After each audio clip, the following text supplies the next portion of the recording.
നിങ്ങൾ ഒരു പെൺകുട്ടി വിവാഹം കഴിക്കാൻ ഉദ്ദേശിക്കുന്നു അല്ലെങ്കിൽ അവൾ ഇഷ്ടപ്പെടാൻ പോകുന്നു എന്നതിന് മുമ്പ് ഈ 5 കാര്യങ്ങൾ നിങ്ങൾ നിർബന്ധമായിട്ടും നിങ്ങൾ ചെയ്തിരിക്കണം. അല്ലാത്ത പക്ഷം നിങ്ങളുടെ ലൈഫ് ലോങ് മുന്നോട്ട് പോകാൻ സാധിക്കൂല. അതിന് തകർച്ച വരുമെന്നതിന് യാതൊരു സംശയമില്ലാത്ത കാര്യമാണ്. حبيبي يا محمد. മറ്റെന്തൊരു കാര്യത്തിനും പ്രാധാന്യം നൽകുന്നതിനേക്കാൾ മുമ്പും നിങ്ങൾ ഹൃദയത്തിൽ കൈവച്ച് ചോദിക്കുക, ഇത് അള്ളാഹുവിനെ ഭയപ്പെടുന്നവളാണോ, അള്ളാഹുവിനുമായി അടുപ്പമുള്ളവളാണോ എന്നൊരു കാര്യം നിങ്ങൾ ചിന്തിച്ചില്ലെങ്കിൽ ഭാവിയിൽ നിങ്ങളുടെ ജീവിതത്തിന് വിള്ളൽ വീഴും എന്നതിന് യാതൊരു സംശയവുമില്ലാത്ത കാര്യമാണ്. അസ്സലാമു അലൈക്കും വറഹ്മത്തുള്ളാഹി വബറകാതുഹു. ഒരു പെൺകുട്ടിയെ നിങ്ങൾ ഇഷ്ടപ്പെടുകയും അവളെ ശരിയായ രീതിയിൽ സമീപിക്കാൻ ആഗ്രഹിക്കുകയും അഥവാ വിവാഹം ചെയ്യാൻ ആഗ്രഹിക്കുകയും ചെയ്യുകയാണെങ്കിൽ മുത്തുനബി സല്ലല്ലാഹു അലൈഹി വസല്ലം തങ്ങൾ അതിനു മുമ്പ് ശ്രദ്ധിക്കാൻ പറഞ്ഞ ചില കാര്യങ്ങൾ ഏതാണെന്ന് നമുക്ക് നോക്കാം. പ്രധാനമായും 4 ഗുണങ്ങൾക്കാണ് ഒരു സ്ത്രീയെ വിവാഹം കഴിക്കേണ്ടത്. അവളുടെ സൗന്ദര്യം, അവളുടെ വംശം, അവളുടെ മതം, അവളുടെ സമ്പത്ത്. ഇവ 4 കാര്യങ്ങൾ നമ്മൾ നിർബന്ധമായിട്ടും ശ്രദ്ധിക്കേണ്ട ഒരു കാര്യമാണ്. അതിനാൽ നമ്മളുടെ മതത്തിലുള്ളവളെ, ദീനിയായ ഒരു പെൺകുട്ടിയെ വിവാഹം കഴിക്കാൻ ശ്രദ്ധിക്കുക.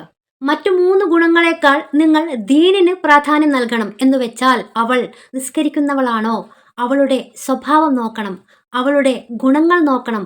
അവൾ നിസ്കരിക്കുന്നവളാണോ, അള്ളാഹുവിനെ വഴിപ്പെടുന്നവളാണോ, സൽസ്വഭാവിയാണോ എന്നുള്ള കാര്യം നിർബന്ധമായിട്ടും നോക്കേണ്ടതാണ്. നിസ്കാരം, നോമ്പ്, അള്ളാഹുവുമായി വഴിപ്പെടൽ, ഏറ്റവും കൂടുതൽ നമ്മൾ ദീനിന് പ്രാധാന്യം നൽകണം. അപ്പോൾ സമ്പത്തിനും സൗന്ദര്യത്തിനും പ്രാധാന്യം നൽകണ്ട എന്നതല്ല ഇവിടെ ഉദ്ദേശിക്കുന്നത്. ദീനായിരിക്കണം നമ്മളുടെ അടിത്തറ, ദീനായിരിക്കണം നമ്മളുടെ ആവശ്യം. കാരണം സൗന്ദര്യം ഇല്ലാതാകുമ്പോഴും വികാരങ്ങൾ മങ്ങുമ്പോഴും ജീവിതം വെല്ലുവിളികൾ നിറഞ്ഞതാകുമ്പോഴും നമ്മളുടെ ജീവിതത്തെ പിടിച്ചു നിർത്തുന്നത്, നിലനിർത്തുന്നത് ദീനാണ്. പലപ്പോഴും പലരും ദീൻ നോക്കാതെ പല കുഴിയിലേക്കും എടുത്തു ചാടി അവസാനം എത്തിച്ചേരുന്നതോ എവിടെയാണെന്ന് നമുക്ക് കാണാം അല്ലേ? നമ്മൾ ദിവസവും പത്രങ്ങളിലും ടി വിയിലും പല മാധ്യമങ്ങളിൽ കൂടി നമുക്ക് കാണാൻ പറ്റുന്നതാണ്. പഠിച്ച തമ്പുരാൻ നമ്മുടെ മക്കളെല്ലാവരെയും കാത്തു രക്ഷിക്കുമാറാകട്ടെ. ഹലാലായ രീതിയിലൂടെ മുന്നോട്ട് പോകാൻ അല്ലാഹു തആല തൗഫീഖിനെ നൽകുമാറാകട്ടെ. ആമീൻ. അതിനാൽ മറ്റെന്തിനേക്കാളും പ്രാധാന്യം നൽകുന്നതിന് മുമ്പ് നമ്മൾ ഹൃദയത്തിൽ തൊട്ട് പറയണം, ചോദിക്കണം, അവൾ അള്ളാഹുവിൽ ഭയപ്പെടുന്നവളാണോ, അള്ളാഹുവിൽ വിശ്വസിക്കുന്നവളാണോ, നിസ്കാരം നോമ്പ് നിലനിർത്തുന്നവളാണോ എന്നുള്ള കാര്യം. ഇനി ഒരു പെൺകുട്ടിയെ ഇഷ്ടപ്പെട്ടു കഴിഞ്ഞാൽ വിവാഹം കഴിക്കാൻ ആഗ്രഹിക്കുന്നുവെങ്കിൽ നിങ്ങൾ ശ്രദ്ധിക്കേണ്ട കാര്യങ്ങൾ ഏതൊക്കെയാണെന്ന് നോക്കാം. നിങ്ങളുടെ ഹൃദയം ശുദ്ധീകരിച്ചുകൊണ്ട് അള്ളാഹുവിൻ്റെ മാർഗത്തിലായിരിക്കണം. നിങ്ങൾ നിങ്ങളുടെ ഹൃദയത്തോട് തന്നെ പറയുക, ഞാനിവിടെ വന്നിരിക്കുന്നത് അല്ലെങ്കിൽ ഞാൻ ഈ കാര്യം ചെയ്യാൻ പോകുന്നത് ഒരാളെ കളിപ്പിക്കുവാനോ രഹസ്യമായോ ബന്ധം തുടരാനോ അല്ല. അള്ളാഹുവിൻ്റെ മാർഗത്തിൽ ഹലാലായ രീതിയിൽ മാന്യമായ നിലയിൽ വിവാഹം കഴിക്കാനാണെന്നുള്ള ഉദ്ദേശം മനസ്സിലുണ്ടായിരിക്കണം.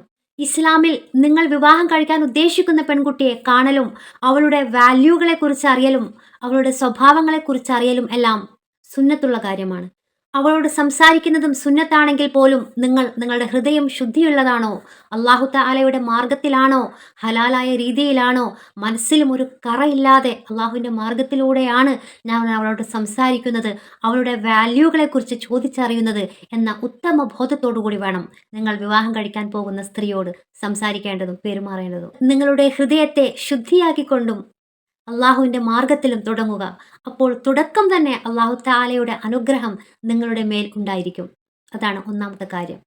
ഇനി രണ്ടാമത്തെ കാര്യം, നിങ്ങൾക്ക് ഒരു പെൺകുട്ടിയെ ഇഷ്ടമാണ്, വിവാഹം കഴിക്കാൻ ഇഷ്ടമാണ് എങ്കിൽ നിങ്ങൾ നിങ്ങളുടെ കുടുംബത്തെ അറിയിക്കുക. ഇവിടെയാണ് പലവർക്കും തെറ്റുപറ്റുന്നത്. അവർ ഒന്നും അറിയിക്കാതെ എല്ലാം സ്വന്തം പ്രകാരം കാണുകയും ഇഷ്ടപ്പെടുകയും എല്ലാ രഹസ്യങ്ങൾ വരെ തുറന്നു പറയുകയും ചെയ്യുന്ന ഒരു കാലഘട്ടത്തിലൂടെയാണ് നമ്മൾ കടന്നു പോകുന്നത്. അത് ഹറാമിൻ്റെ രീതിയാണ്. ആ രീതി നമുക്ക് ചേർന്നതല്ല. അവർ പരസ്പരമുള്ള ബന്ധത്തെ മറച്ചു വെക്കുകയും അവർ വൈകാരികമായി അടുപ്പത്തിലായതിനു ശേഷമാണ് മാതാപിതാക്കളെ അറിയിക്കുക. അപ്പോഴേക്കും അവൾ ആഴത്തിലുള്ള സ്നേഹത്തിലായി കഴിയും. ഹലാലാണോ ഒന്നും നോക്കൂല. അല്ലെങ്കിൽ നിങ്ങൾ ആ പെൺകുട്ടിയുടെ മേൽ അത്രയും സീരിയസ് ആണെങ്കിൽ ആരുടെയും പിന്നിൽ നിങ്ങൾ പോകണ്ട. നിങ്ങൾ നിങ്ങളുടെ മാതാപിതാക്കളോട് തുറന്നു പറയുക, അല്ലെങ്കിൽ ബ്രദറിനോടോ സിസ്റ്ററിനോടോ തുറന്നു പറയുക, ഇന്ന പെൺകുട്ടിയെ ഇഷ്ടമാണ്. എന്നിട്ട് ആ പെൺകുട്ടിയുടെ മാതാപിതാക്കളെ റെസ്പെക്റ്റോടു കൂടി നല്ല മാന്യമായ രീതിയിൽ അവരെ ചെന്ന് കാണുകയും നിങ്ങളുടെ മകളെ എനിക്ക് വിവാഹം കഴിക്കാൻ ഇഷ്ടമാണെന്ന് നല്ല ബഹുമാനത്തോടു കൂടി സമീപിക്കുകയും ചെയ്യുക. ഇനി എൻ്റെ സഹോദരി സഹോദരന്മാരെ, നിങ്ങൾ ഈ വീഡിയോ കാണുകയാണെങ്കിൽ നിങ്ങൾക്കിപ്പോൾ ഒരു പെൺകുട്ടിയെ ഇഷ്ടമാണെങ്കിൽ നിങ്ങളത് നിങ്ങളുടെ മാതാപിതാക്കളോടോ അല്ലെങ്കിൽ സഹോദരിയോടോ സഹോദരന്മാരോടോ തുറന്നു പറയണം. അത് ഹലാലാണ്. അത് നിങ്ങളുടെ അന്തസ്സ് വർദ്ധിപ്പിക്കുകയുള്ളൂ. അപ്പോൾ നിങ്ങളുടെ ഹൃദയത്തെയും മാനത്തെയും എപ്പോഴും സംരക്ഷിച്ചു വെക്കുക. എങ്കിൽ നിങ്ങൾക്ക് ഭാവിയിൽ ഖേദിക്കേണ്ടി വരില്ല. അപ്പോൾ മെസ്സേജ്, കാര്യങ്ങൾ, ഫോണ്, ചാറ്റിങ്, കണ്ടുമുട്ടൽ എല്ലാം നിക്കാഹിന് ശേഷം. ഓക്കെ, എങ്കിൽ നമുക്ക് ഭാവിയിൽ ഖേദിക്കേണ്ടി വരില്ല. നിങ്ങൾ ഭയങ്കര സീരിയസ് ആണെങ്കിൽ അടുത്ത ഡിസിഷൻ എടുക്കാനുള്ള സമയമായി. നാലാമത്തെ കാര്യം, നിങ്ങൾ കണ്ടുമുട്ടി, നിങ്ങൾക്ക് ഇഷ്ടപ്പെട്ടു, നിങ്ങൾ ഭയങ്കര കോൺഫിഡൻ്റ് ആണെങ്കിൽ എന്ത് ചെയ്യുക? അൽഹംദുലില്ലാ, യെസ് എന്ന് പറയുക. എന്നിട്ട് എന്ത് ചെയ്യുക? ബർക്കത്തോടു കൂടി ഫാമിലിയോട് കാര്യങ്ങൾ പറഞ്ഞ് അടുത്ത സ്റ്റെപ്പിലേക്ക് കടക്കുക. അല്ലാഹു തആല നിങ്ങളെ അനുഗ്രഹിക്കട്ടെ, എല്ലാം എളുപ്പമാക്കി തരട്ടെ, വിവാഹത്തിന് വെളിച്ചം നൽകി അനുഗ്രഹിക്കുമാറാകട്ടെ. ഇനി നിങ്ങൾ കുറേ കണ്ടതിന് ശേഷവും നിങ്ങൾക്ക് പൊരുത്തപ്പെടാൻ സാധിക്കുന്നില്ല എങ്കിൽ സത്യസന്ധമായി റെസ്പെക്റ്റോടുകൂടി നിങ്ങൾ പറയുക, നമുക്ക് നല്ലൊരു വൈവാഹിക ജീവിതം നയിക്കാൻ സാധിക്കൂല, അതുകൊണ്ട് നമുക്കിത് സ്റ്റോപ്പ് ചെയ്യാം, മുന്നോട്ട് കൊണ്ടുപോകണ്ട എന്ന് പറഞ്ഞ് നല്ല രീതിയിൽ, ഹലാലായ രീതിയിൽ സ്റ്റോപ്പ് ചെയ്യുക. നല്ല പങ്കാളിയാവാൻ സാധിക്കുന്നില്ല എന്ന് തോന്നുന്നെങ്കിൽ, അങ്ങനെ ഒരു ബന്ധമുണ്ടെങ്കിൽ അപ്പോൾ തന്നെ സ്റ്റോപ്പ് ചെയ്യുന്നതായിരിക്കും നല്ലത്. ഇല്ലെങ്കിൽ നിങ്ങൾക്ക് ഹാർട്ട് ബ്രേക്ക് ഭയങ്കരമായിട്ട് ഹൃദയത്തിന് ബുദ്ധിമുട്ടുകൾ, പ്രയാസങ്ങൾ സൃഷ്ടിച്ചേക്കാം. കൂടുതൽ മുന്നോട്ട് പോകുന്തോറും നിങ്ങൾക്ക് ബുദ്ധിമുട്ടുകൾ ഉണ്ടായിക്കൊണ്ടേയിരിക്കും. അപ്പോൾ പൊരുത്തപ്പെടാൻ പറ്റൂല. നിങ്ങൾ പാരൻസിനൊക്കെ പോയിട്ട് കണ്ടു, അവർക്കും യോജിക്കാൻ പറ്റുന്നില്ല, ഹലാലായ രീതിയല്ല എന്നുണ്ടെങ്കിൽ അപ്പോൾ തന്നെ സ്റ്റോപ്പ് ചെയ്യാം. മനസ്സിലായില്ലേ? കുടുംബ ബന്ധങ്ങളെ നശിപ്പിക്കുന്നത് തന്നെ സത്യസന്ധത ഇല്ലായ്മയാണ്. ഇപ്പോൾ നമ്മൾ ഒരാളുമായി ബന്ധപ്പെട്ടിരിക്കുമ്പോൾ തന്നെ, ഒരാളുമായി റിലേഷനിൽ ഇരിക്കുമ്പോൾ തന്നെ മാതാപിതാക്കൾക്ക് വേണ്ടിയിട്ട് വേറൊരാളുമായിട്ട് വിവാഹം കഴിക്കുക. എത്ര വലിയ തെറ്റാണല്ലേ? എത്ര വലിയ വിശ്വാസ വഞ്ചനയാണ് അല്ലേ നമ്മൾ ചെയ്യുന്നത്? ഒരിക്കലും നമ്മൾ ചെയ്യാൻ പാടില്ലാത്ത വലിയ തെറ്റ്. അപ്പോൾ നാളെ ഖിയാമത്ത് നാളിൽ നമുക്ക് ഇതിന് മറുപടി പറയേണ്ടി വരും. അതിൻ്റെ ശിക്ഷ എത്രത്തോളം ഭീകരമായിരിക്കുമെന്നത് നമുക്ക് ഊഹിക്കാൻ പോലും പറ്റൂല. അപ്പോൾ മനസ്സിലൊരാളുടെ രഹസ്യമായിട്ട് ബന്ധം വെച്ചുകൊണ്ട് മാതാപിതാക്കളുടെ പ്രീതിക്കായി വിവാഹം കഴിക്കുന്നത് വളരെയധികം വിഷമവും അവിശ്വാസകരമായ സാഹചര്യത്തിനും കാരണമായേക്കും. അപ്പോൾ തുടക്കം മുതൽ നിങ്ങൾ സത്യസന്ധത പുലർത്തുക. ഈ 5 സ്റ്റെപ്പുകൾ നിങ്ങൾ പിന്തുടരുക.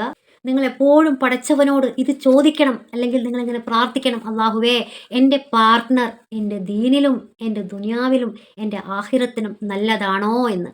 അല്ല എങ്കിൽ അവരെ എൻ്റെ ജീവിതത്തിൽ നിന്ന് നീ തുടച്ചു നീക്കി കളയണമേ തമ്പുരാനെ, എനിക്ക് തുടച്ചു നീക്കി തരണമേ തമ്പുരാനെ എന്ന് എപ്പോഴും പ്രാർത്ഥിക്കണം. ഉമ്മമാരാണെങ്കിൽ ഇങ്ങനെ, പടച്ചോനെ, എൻ്റെ മകന് കിട്ടാൻ പോകുന്ന ഈ പെണ്ണ് ദീനിലും ദുനിയാവിലും ആഖിറത്തിലും നല്ലതല്ല എങ്കിൽ നീ തുടച്ചു നീക്കി കളയണമേ തമ്പുരാനെ, ആമീൻ. എല്ലാവർക്കും, വിവാഹം കഴിക്കാൻ ഉദ്ദേശിക്കുന്നവർക്കും വിവാഹം കഴിക്കാൻ പോകുന്നവർക്കും എല്ലാവർക്കും അല്ലാഹു തആല ഹലാലായ ബന്ധത്തെ നൽകി അനുഗ്രഹിക്കുമാറാകട്ടെ, ആമീൻ. നമ്മുടെ ഓരോ മക്കളെയും ഹറാമായ റിലേഷൻഷിപ്പിൽ നിന്നും പടച്ച തമ്പുരാൻ കാത്തുരക്ഷിക്കുമാറാകട്ടെ, ആമീൻ. നിക്കാഹിന് മുമ്പ് തന്നെ ഹറാമായിട്ടുള്ള ഒരു ബന്ധത്തെ തൊട്ടും, എല്ലാവിധ ബന്ധത്തെ തൊട്ടും നമ്മുടെ മക്കളെ പടച്ചതമ്പുരാൻ കാത്തുരക്ഷിക്കുമാറാകട്ടെ, ആമീൻ എന്ന് കമൻറ്റ് ചെയ്യാൻ മറന്നു പോകരുത്. അടുത്ത നല്ലൊരു വീഡിയോ ആയിട്ട് വരുന്നവരെ എല്ലാവരോടും അസ്സലാമു അലൈക്കും വറഹ്മത്തുള്ളാഹി വബറകാതുഹു. എന്നെയും നിങ്ങൾ ദുആയിൽ ഉൾപ്പെടുത്താൻ മറക്കരുതേ.